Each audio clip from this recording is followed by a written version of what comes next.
conconjugante, ¿cierto? Y como dijimos, puedo actuar o en el sistema excitatorio, inhibiéndolo, o en el sistema inhibitorio, potenciándolo. Digamos casos, el resultado va a ser una disminución de la hiperreactividad, de la hiperexcitabilidad que existe en el impulso nervioso. Sin embargo, vamos a ver que algunos de los fármacos se pueden utilizar también con otros fines, ¿no? Entonces, fíjense, ferritoína, fosferitoína, que estábamos viendo la clase pasada, actúan en muchos canales iónicos y eso hace que sean fármacos altamente potentes, pero que también tengan muchos efectos adversos, ¿sí? Entonces sí actúan sobre muchísimas vías. En general son excelentes fármacos para el tratamiento de las crisis o para el manejo de las crisis, estabilizar al paciente, y después se trata de buscar alternativas un poco más seguras, que tengan menos impacto en otras vías metabólicas. Bien, a los barbitúricos ya los conocemos, los hemos visto antes, ¿no es cierto? Recuerden que son fármacos de prescripción controlada, por eso es que tienen así su estrellita verde. Y vamos a utilizar fenobarbital, en este caso, de 5 a 400 miligramos por día. ¿Qué van a hacer? Van a aumentar la respuesta física de los receptores GABA de tipo A, van a disminuir las respuestas excitatorias en la sinapsis y por lo tanto van a frenar el impulso eléctrico.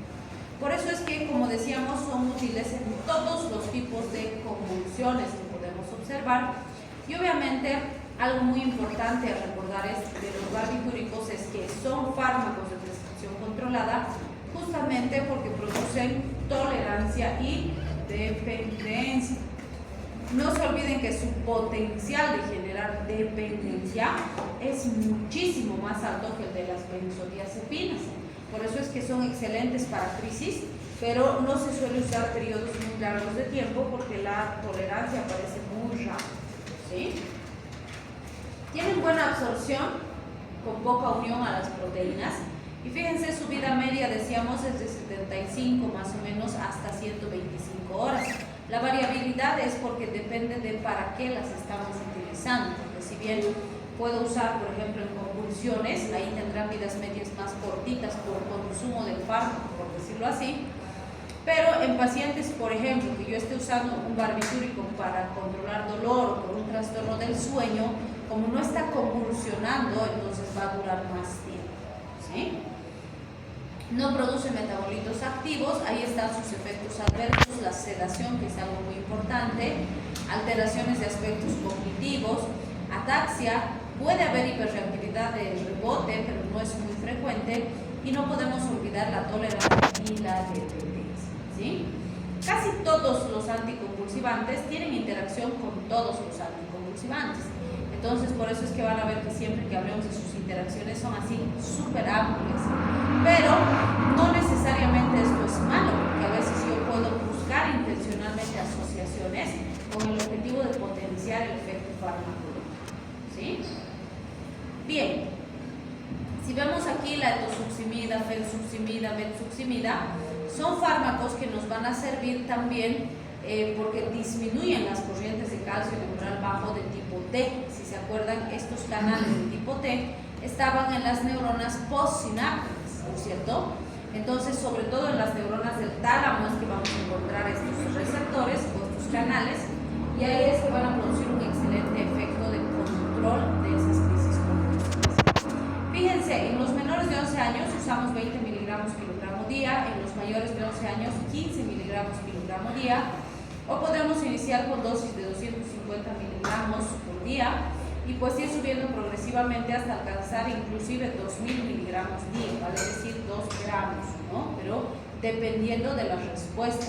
De lo que determina o de lo que depende más bien la respuesta que usamos es del resultado en el paciente, ¿sí? Es decir, la dosis, no puedo decir, pues 250 está bien, esa es la mejor dosis porque es la más bajita. No, porque depende, si esa dosis me mantiene al paciente sin convulsión, excelente, esa voy a usar.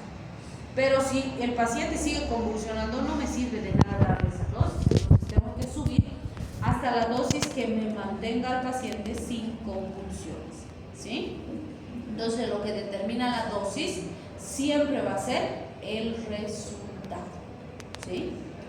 Bien, Ahora fíjense, han sido muy apreciadas los fármacos de este grupo en las convulsiones de ausencia. ¿Qué sería una convulsión de ausencia? También se les conoce como crisis de ausencia.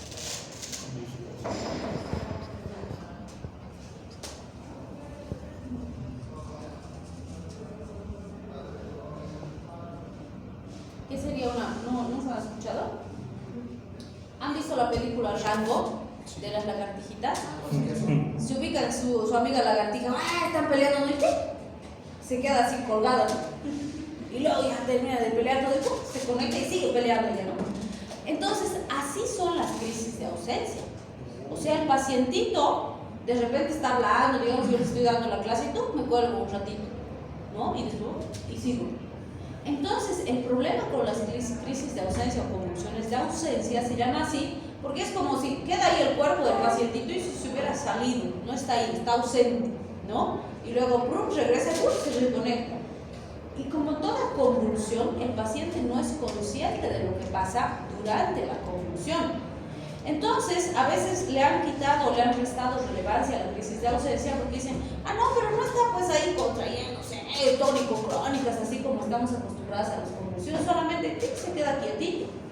Entonces, como no es así ampuloso, a veces pasa sin diagnóstico. Y como el paciente no se da cuenta, entonces si alguien no le dice, oye, Juanito, a ratos así como que te cuelgas, te quedas así unos minutos y luego recién reacciona. Si no le dicen al paciente, a veces pasan años y el paciente nunca se da cuenta que convulsiona. Y el problema es que aunque no sea así ampulosa y compleja y fea la convulsión, igual se está produciendo el daño cerebral. Entonces, el desafío fundamental con las crisis de ausencia es el diagnóstico, ¿sí? Entonces, muy importante, porque el daño igual se produce, ¿sí? Bien, si vemos sus características cinéticas, fíjense, tienen buena absorción por vía oral, no se unen a proteínas y su vida media es larga, más o menos de 40 horas. Se degradan a productos inactivos por hidroxilación y después van bastante bien. Si hablamos de los efectos adversos, no suelen aparecer tantos. El más común, podríamos decir, es este, el hipo, ¿sí? El paciente que está bien, entonces a veces el hipo no lo deja en paz. Entonces hay que ver si no molesta mucho, ¿no? Después puede haber náuseas, vómitos, cefalea, mareos. En raros casos se ha visto hiperactividad, pero siempre hay que tenerla en cuenta. Y la euforia, pero son poco frecuentes. Fíjense, interacciona con ácido valproico, con ese se ha visto que se altera su depuración y podría aumentar su toxicidad. Entonces hay que tener cuidado con las asociaciones. Bien, podríamos decir que uno de los anticonvulsivantes más conocidos y de uso más frecuente es la carbamazepina, ¿sí? Que es antigua, es súper barata, casi todos nuestros seguros de salud tienen carbamazepina. Entonces es una de las que más se usa, ¿sí? Pero también tiene sus elementos de toxicidad. Entonces fíjense, me dice, como dosis inicial puedo usar 200 miligramos día o el equivalente a 3 miligramos por kilogramo día. Y voy a ir subiendo cada día o cada tercer día más o menos unos 200 miligramos hasta alcanzar entre 800 y 1400 miligramos día. Esa es la dosis ideal que debería alcanzar. Otra vez, de lo que depende la dosis alcanzada es del resultado, ¿sí? En teoría sería la dosis máxima el equivalente entre 10 a 15 miligramos por kilogramo día, y eso puedo dividirlo en 3 a 4 tomas diarias. Entonces, ¿qué hace la carbamazepina? Bloquea las descargas de alta frecuencia de las neuronas por su acción sobre canales de sodio. Recuerden que los canales de sodio están principalmente en la neurona presináptica, ¿sí? Y también disminuye la emisión sináptica de glutamato, entonces también evita que se libere neurotransmisor excitatorio y por eso controla de forma bastante eficaz estas contracciones. Ahora, ¿por qué les he puesto aquí este dibujito, o bueno, esta fotito? ¿Qué es esto? ¿Han visto alguna vez una reacción así?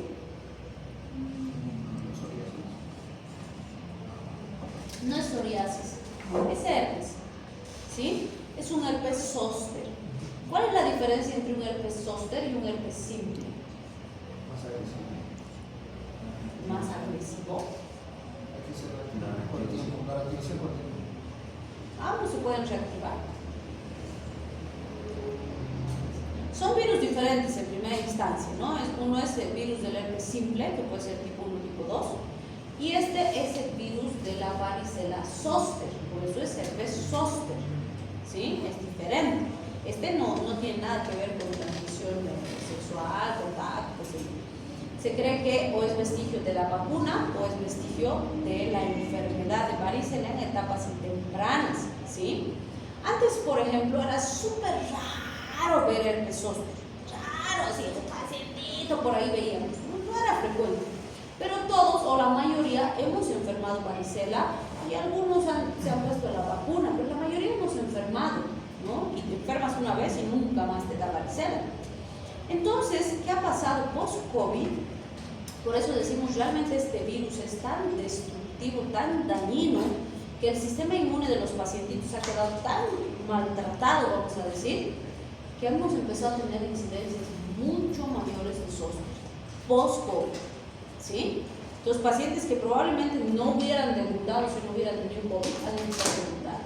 Y ahora es súper común zoster en niños, en jóvenes, en adultos mayores, altísimo zoster se ve, ¿sí? Y la diferencia fundamental de un herpes simple con un herpes zoster es que el simple actúa en una zona chiquitita, así, aparece su lesioncita ahí en su boquita y ya está, ¿no? Región chiquita. Pero aún así, si le preguntan a un pacientito, a veces, claro, le aparece aquícito, pucha, pero le sube temperatura a toda su carita, le duele su cabeza, se pone mal el pacientito, ¿sí? Pero el zoster afecta por dermatomas. ¿Qué son los dermatomas?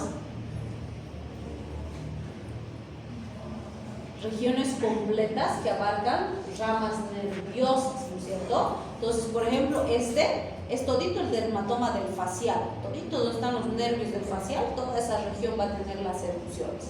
Si aparece aquí en tórax, va a ser todito ese dermatoma, ¿sí? En pierna, todito el dermatoma, ¿sí? Entonces son zonas grandes, ¿sí? Entonces estos pacientitos tienen muchísimo más dolor durante la erupción, ¿sí? Y uno de los más sensibles es justamente el que afecta al trigémino, porque el trigémino tiene hartas terminales chiquititas, ¿no? Y bien sensiblecitas.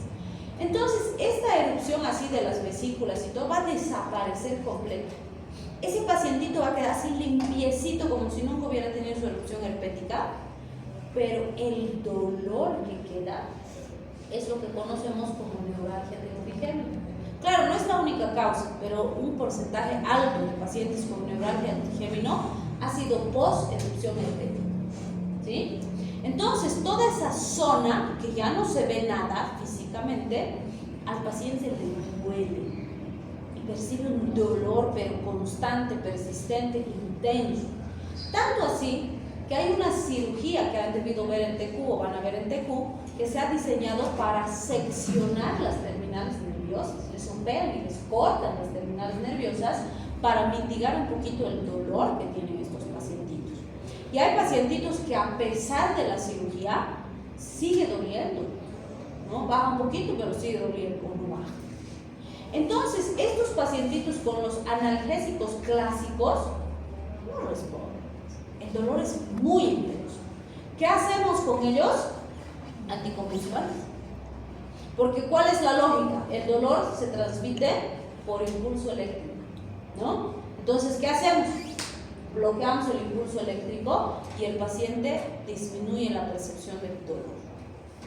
¿Le quita al 100% el dolor? En general no, pero por lo menos le da más calidad de vida. Los pacientitos dicen, con eso disminuye 60 o 80% del dolor. Entonces por lo menos trabajan, tienen una vida un poquito mejor. Que imagínense los pobres viviendo con dolor 24/7, ¿sí? Entonces, en las neuralgias del trigémino, en lesiones de columna, por ejemplo, en hernias de disco y demás, anticonvulsivantes usados, ¿sí? O por ejemplo en los pacientitos diabéticos. ¿Recuerden cuál es la quinta P de la diabetes? La polineuropatía. Les empiezan a doler las caderitas, les duelen las rodillitas, o sea, les empiezan a doler cosas. Y no es por traumatismos, no es por lesión traumatológica, es por la polineuropatía, por la degeneración que genera la diabetes de las terminales nerviosas y va a seguir doliendo. Entonces los analgésicos y demás fracasan. ¿Qué les damos? Anticonvulsivantes. ¿Sí? Bien, entonces fíjense, en neuralgias del trigémino, situaciones de dolor intenso, se usan estos. En los trastornos bipolares, ¿qué pasa con un paciente con trastorno bipolar? ¿Qué le pasa? Extremos, ¿no? No nuestra bipolaridad natural que tenemos normalmente. Es una bipolaridad patológica. Si literalmente el pacientito ahorita puede estar riendo a carcajadas, bailando sobre la mesa, y a los 5 minutos está llorando, pero así, amarga, así, son extremos, ¿no? Y a veces en esos extremos la conducta es peligrosa porque pueden autolesionarse, lesionar a terceros. Entonces, cuando la bipolaridad es así bien intensa, hay que controlar, ¿no? Van a ver que, por ejemplo, decíamos, ¿se acuerdan en las intoxicaciones cuando ha habido intentos suicida y demás? Siempre tiene que tener su valoración psiquiátrica el paciente o psicológica, por lo menos, porque muchos de esos pacientes que llegan al intento suicidio son bipolares, ¿no? Y en uno de sus extremos es que han tomado la decisión y se han querido suicidar. Entonces, hay que medicarlos, ¿sí? ¿Qué hacen estos fármacos? Bloquean el impulso, hacen que no haya esos extremos, esas exacerbaciones, lo mantienen un poco más tranquilo al paciente y que no se desfase, si quieren, de su conducta, ¿sí? Entonces también se usa. Entonces fíjense, no solamente para convulsiones. Lo que va a variar un poquitito son las dosis nada más. Entonces, por ejemplo, en las neuropatías diabéticas, fíjense, se inicia en general 100 miligramitos 2 veces por día o 50 miligramos 4 veces por día. Y estoy dando igual 200 total, ¿no? Y pues la idea es llegar entre 600 a 800 miligramos día o hasta que aparezcan los efectos adversos. Si aparecen efectos adversos muy intensos, paro. ¿Sí? Doy pausa y luego veo si puedo retomar. En los dolores neuropáticos, post-erupción herpética principalmente, igual de 100 a 300 miligramos y fíjense 3 veces por día. Y puedo combinar con amitriptilina, flufenacina, dependiendo cómo voy a estabilizar al paciente. En los dolores neuropáticos asociados a neuralgias, puedo iniciar también con 100, 2 veces al día o 50, 4 por día, parecido a la neuropatía diabética. Y después voy subiendo progresivamente hasta llegar más o menos a 800 miligramos por día o hasta que aparezcan los efectos adversos, ¿sí? En los desórdenes bipolares, y ahí también incluimos alteraciones del comportamiento como algunas manías, trastornos depresivos, pacientes geriátricos que se exacerban, se descontrolan, entonces puede servirnos también ir probando, ¿no? Ir subiendo a medida que va mejorando. También se ha visto buenos resultados en el hipo intratable, ¿no? En pacientes con esclerosis múltiple, que por la enfermedad neurodegenerativa entonces están con hipo, que no duermen, no comen, no pueden hacer nada por el hipo. Entonces nos ayuda a estabilizar un poquito para que vayan teniendo más calidad de vida, porque sabemos que la enfermedad de base no la podemos curar, ¿sí? Entonces en esos casos se maneja con estos fármacos. Bien. Entonces, fíjense, tenemos buena absorción por vía oral, la unión a proteínas es más o menos del 70% y la vida media es de 8 a 12 horas en los pacientes que convulsionan, pero en los que no convulsionan, como las polineuropatías, los dolores neuropáticos, etcétera, hasta 36 horas, ¿sí? Entonces, su vida media es más larga. Se degradan entre 10 a 11 epóxidos activos diferentes. Pueden producirnos náuseas, diplopía, ataxia, hiponatremia, cefalea, somnolencia. Hay que vigilar al paciente. En general, el beneficio justifica el riesgo. Y sí tienen bastantes interacciones, ¿sí? Pero dentro de todos los anticonvulsivantes son de los que más se han utilizado en tiempo, porque son bastante accesibles, bastante económicos, ¿sí? Bien, otro que vamos a ver que se usa cada vez más es la gabapentina, ¿sí? Y van a ver que sí estamos utilizando cada vez más gabapentina también, con fines similares a los que hemos mencionado para la carbamazepina. Entonces, fíjense, de 600 a 1800 miligramos día, distribuido en 3 dosis. En dolores neuropáticos post-erupciones herpéticas, por ejemplo, fíjense, la primera dosis le doy 300 miligramos, eso el primer día. La segunda dosis, 300 miligramos el segundo día. La tercera dosis, 300 miligramos el tercer día. Y luego ya entre 1800 y 3600 miligramos miligramos por día. O sea, básicamente voy aumentando de 300 en 300 para ver la respuesta del paciente, ¿sí? No está muy claramente establecido el mecanismo, pero lo que sí se sabe es que disminuye la transmisión excitatoria, actuando sobre los canales de calcio antes de la sinapsis, específicamente en las subunidades alfa-2 delta, y con eso interrumpe el impulso eléctrico a nivel presináptico, ¿sí? Y va bastante bien.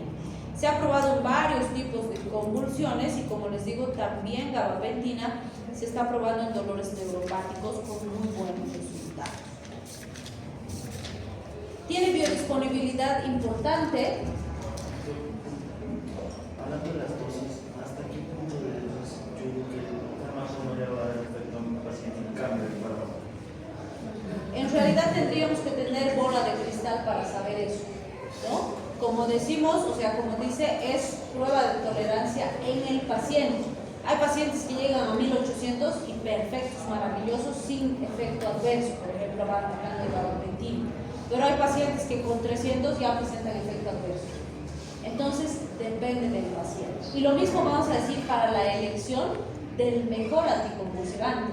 Porque yo te puedo decir, no, pues la carbamazepina, belleza, porque es baratito y el pacientito va a convivir, etcétera. Pero resulta que le doy a mi paciente y sigue convulsionando. Entonces, ¿de qué depende el mejor anticonvulsivante? Del efecto en el paciente. El mejor fármaco siempre va a ser el que me consigue mi objetivo terapéutico y mi paciente tolera mejor. Y eso varía de paciente en paciente, ¿sí? Entonces, no es igual para cada paciente y justamente por eso tengo que ir probando y vigilando. No hay de otro. Por lo menos la primera etapa, hasta estabilizar al paciente y ver resultados, y ya después le hago sus controles una vez al mes, cada 3 meses, como vea prudente, ¿no?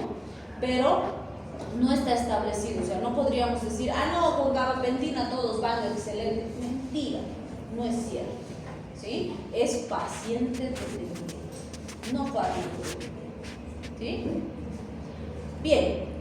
Entonces, fíjense, la biodisponibilidad disminuye hasta el 50% con dosis más altas. Entonces, sí es cierto que a medida que vayamos aumentando dosis, podemos tener menos biodisponibilidad. Entonces, también hay que ir viendo en base a eso la regulación de las dosis. No se une a proteínas plasmáticas y no se degrada. La vida media es de 6 a 8 horas y como efectos adversos se ha visto sobre todo somnolencia, mareos, ataxia, pero en general se tolera bastante bien, ¿sí? Otro que vamos a ver de los derivados del GABA es la vigabatrina, ¿sí? Entonces, fíjense, la vigabatrina está dando resultados muy interesantes justamente porque esta inhibe la transaminasa del GABA. Es decir, la enzima que destruye el GABA la vamos a bloquear y el propio GABA del paciente es el que va a producir el efecto inhibitorio, ¿sí? Entonces, se está usando o se recomienda de 1 a 2 tomas diarias. Se inicia de 50 a 100 miligramos por kilogramo en niños y de 1500 a 3000 miligramos en adultos. Pero otra vez, depende de la tolerancia y la efectividad. Se está usando mucho en convulsiones parciales, pero también en enfermedades con espasmo. O sea, van a ver que todos estos que están relacionados al GABA también usamos en enfermedades neurodegenerativas, ¿no? Espasmos infantiles, post-derrames cerebrales, pacientes con esclerosis lateral amiotrófica y demás, donde hay espasmo, y el espasmo, por un lado, produce dolor en el paciente y por otro lado hace que se deteriore más la estructura muscular y disminuye la calidad de vida del paciente. Entonces, relajar esa musculatura nos ayuda a darle más calidad de vida al paciente. No lo vamos a curar, pero vamos a hacer que viva mejor, ¿sí? Bien, entonces la vigabatrina, fíjense, no se une a proteínas plasmáticas, su biodisponibilidad es del 70% y su vida media hasta 7 horas. También puede producir somnolencia, mareos, psicosis, pérdida de campos visuales, y eso hay que vigilar para evitar que se produzca en el día. De los diversos tenemos algunos como el valproato, por ejemplo, que se recomienda de 20 a 30 miligramos kilogramo día, y en convulsiones persistentes hasta 40 miligramos kilogramo día, y en los estatus epilépticos podemos llegar hasta 45 miligramos por kilogramo o a 2.4 gramos por día. Hay que vigilar la función renal. Este valproato, por ejemplo, en crisis, en pacientes que están convulsionando en hospital y no los podemos estabilizar, va bastante bien. Y los neuros no solo utilizan valproato, sino que lo asocian con los anticonvulsivantes para estabilizar al paciente. Porque muchas veces les digo, no es lo mismo un paciente que llega solo convulsionando a un paciente que está con un síndrome metabólico, tiene neumonía, una infección urinaria, está descompensado el equilibrio ácido-base y está convulsionando. Y además tiene trastorno hemorrágico. Ahí es más complejo, ¿no? Entonces, usan asociaciones para estabilizar al paciente al tiempo que van intentando controlar y estabilizar los otros problemas de base, ¿sí? Bien, entonces fíjense, valproato bloquea las descargas de alta frecuencia de las neuronas y modifica el metabolismo de los aminoácidos, vale decir, estos a largo plazo son más eficaces porque generan un cambio metabólico de los neurotransmisores, de modo que hay menos efecto excitatorio y su control a largo plazo es más eficaz que con los otros anticonvulsivantes. Se ha probado en todos los tipos de convulsiones, incluyendo las convulsiones de ausencia, tiene alta unión a proteínas plasmáticas y se degrada de forma extensa, y como efectos adversos se ha visto náuseas, temblor, aumento de peso, pérdida de pelo. Sí es muy teratogénico, así que no se recomienda durante el embarazo y es altamente hepatotóxico, ¿sí? Entonces, fíjense, a veces valproato con lamotrigina se combina, por ejemplo, para mejorar la eficacia en hospital principalmente. Bien, en la siguiente clase vamos a ver a la lamotrigina.